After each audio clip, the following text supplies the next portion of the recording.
Let me see if I got this straight. White girl does it, queen of clapback. Black girl does it, ghetto, classless. Oh my goodness. So let me just start off the video by saying this. Before I get all the white ignorant comments and whatnot, I'm not making it racial. I'm just making an observation, okay? Just want to put that out there. Because what it seems is that upon someone pointing out racial discrimination, right, or systemic racial issues that's going on in this country, that we're the bad guy. And I find that very interesting. Once again, a book that I always highlight, Post-Traumatic Slave Syndrome by Dr. DeGroy, and when she hints at post-traumatic slave master syndrome. And that is what we're seeing in present day. Because what they don't like is not as far as the racism. They're okay with that. What they don't like is someone putting their nose in their poop. Because they're used to getting away with anything. And, you know, is it okay? Are we sick, master? Is it, what we gonna do now? That's what they're used to. So now this new generation who is not doing that is telling them, hey, that's racist. That needs to stop. And now it's causing them to be a little agitated. Just to set out the picture for this story. And the story I'm referring to is that you have this white girl, Cailtin Clark. That ain't no woman. It's a man. Who was accosted, all right? Who was harassed by this ghetto girl, this classless villain, Angel Reese. And the reason why is because she did this to the nice little white girl. And the nice little white girl was just wanting to play basketball, okay? She just wanted to play basketball. She just wanted to shoot some hoop, okay? She wanted to do something, you know, in this anti-white country, and this evil, diabolical black girl just kept on harassing her doing this. That's pretty much how they tried to paint this picture. I kid you not, all right? You had Keith Olbermann, Portnoy, and a lot of them, especially on Twitter, calling her classless, ghetto, poor sportsmanship, all this, deriding this girl. Now, as we know, and as sure as I know, when it comes to Twitter, when it comes to these white ignorants and them vilifying black people, well, first off, it's a lineage of evil. So some things I expect. But from some of them, we come to understand that they always omit context. That's something that I've grown understanding of, especially in this political arena. So anything that can be used for a political agenda, which is this is trying to be used for, they will omit context. And sure enough, the context that is being omitted is that this little innocent white girl, Cailtin Clark, is the one that did it first. That is correct. She's the one that did it first to the team.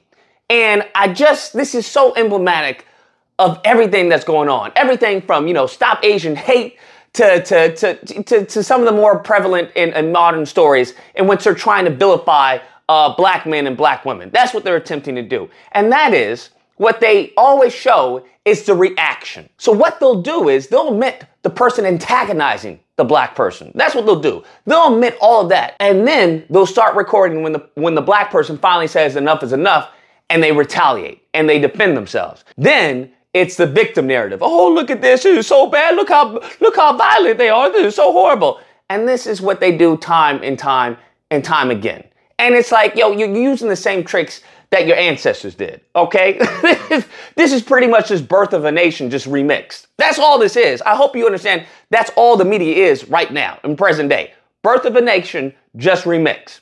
So sure enough, what's even more hypocritical is that a few days ago, before this incident, they were praising Cailtin Clark about her clapback. They were calling her queen of clapback. They had a whole little slideshow of her clapbacks. We love to see a good clapback, right? And no one does that better than Cailtin Clark. I mean, just a couple of days ago in her game against Louisville, she basically told Haley Van Lith, you're down 15 points. Shut up. We're going to go talk to some of her teammates to see what are some of their best Cailtin clapbacks. The last game when she was like, you can't see me.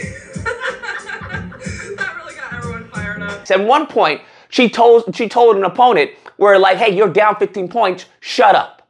Now all this, did they deride her? Did they vilify Caitlyn as a colonizer, as an evil white woman? Did they call her anything other than her name and applaud her and praise her? That's exactly what they did. And to try and vilify or the outlash, the backlash that is happening for Reese is pretty much what it is. Racism. That's the only thing for it. It is racism. And that is prevalent in the fabric of this country. They have done this time and time and time again with multiple examples. Hell, January 6th. Hey, those were just a tourist attraction. LeBron James or NFL players kneeling. Oh, they hate America. They want to destroy America. This is what the country has come to. This is what they do. It just is what it is. When it comes to, hey, black women have full shaped up bodies, full lips. Oh, ghetto, classless. They look like hip hop music video girls. Who wants to look like that? Bruh, Kim Kardashian or anyone else, right? Oh, wow, that's luscious. Look at that. She's so curvy. She's a full figure woman. That's beautiful. Absolutely. Look at her lips. They're amazing. They're so full. Bruh, they do this time and time and time again, okay? When it comes to our culture, when it comes to hip hop, oh, what is this jungle music? Disgusting. Let Eminem say, oh, wow, okay, I can get jiggy with this. All right, bruh, if they can make a buck off of it, they will. As long as we do it, bad. But as soon as they get a stool pigeon to do the exact same thing, then it's good. Then it's great. Then it's, hey, come buy this. Come look at this. Come get this ticket. This is the same hustle that they have done over and over and over and over again. And it goes back to the late Paul Mooney's joke where he talks about the discrepancy when it comes to black people and white people in this country, where he says the judge asks the white man, right? He says, hey, why did you kill everyone in your house? And the white man says, Your Honor, I have a sleepwalking disorder. That's why. And the judge said, oh, very interesting. Okay, we must study this, right? The judge then asked the black man, right? My guy, why did you kill everyone in your house?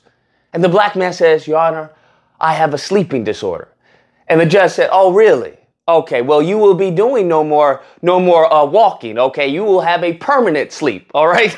you getting the death penalty.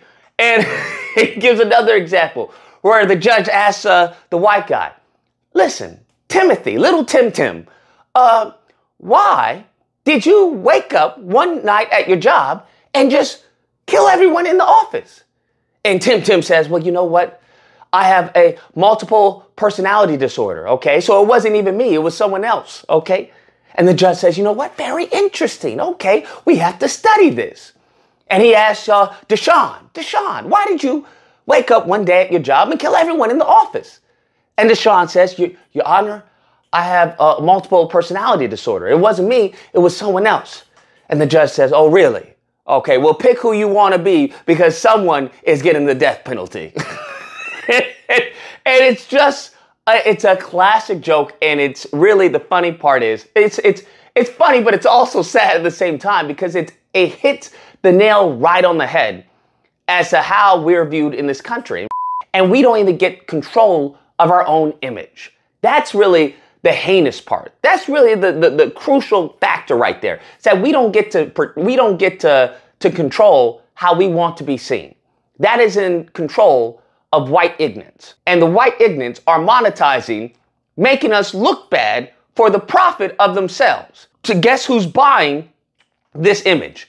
Guess who's trying to imitate this image? Not only our youth, but their youth as well. But the only thing is, when their youth does it, well, you know, it's just a white kid in a hoodie walking down the street. But let one of our youth do it. Oh, that's a gang member. That's a thug. That's a criminal. He's probably a drug dealer. What is he doing in the neighborhood? And it's truly sad. It's truly sad, and we got to do something about it. Where are our John Browns? Okay, we need our John Browns to stand up and fight because these white ignorants are taking over, and we can't have that because it's going to destroy the country, as we can see. Day in and day out, they're slowly trying to erode and destroy this country that my ancestors helped build. And we can't have that happen. Anyways, guys, that's the video. Let me know what you guys think. Whether or not you believe, why you always got mad about race, okay? Why is everything about race with you? Race this, right there, blackly black, okay? What she did was unprofessional, and she kept doing it. That's the reason why. Or if you don't believe, okay, sure. we're going to have full segments on this Cailtin Clark chick. And this is no diss to her, right? About her being the queen of clapbacks and trash talking. But when the black girl does it, okay, then she's classless. She's ghetto. She gets a whole bunch of pejoratives thrown at her. Yeah, okay. I think I've seen this story before, all right? Nevertheless, if you happen to disagree, you're more than welcome to call in during disagreement days, which are typically held Friday through Sunday. There'll be a number on screen. You call in, we duke it out. Either or, hope you guys enjoyed the video. If you did, please feel free to like, share, comment, subscribe, all that fun stuff. Till next time, guys, be amazing. Brett, if they can make a buck off of it, they will.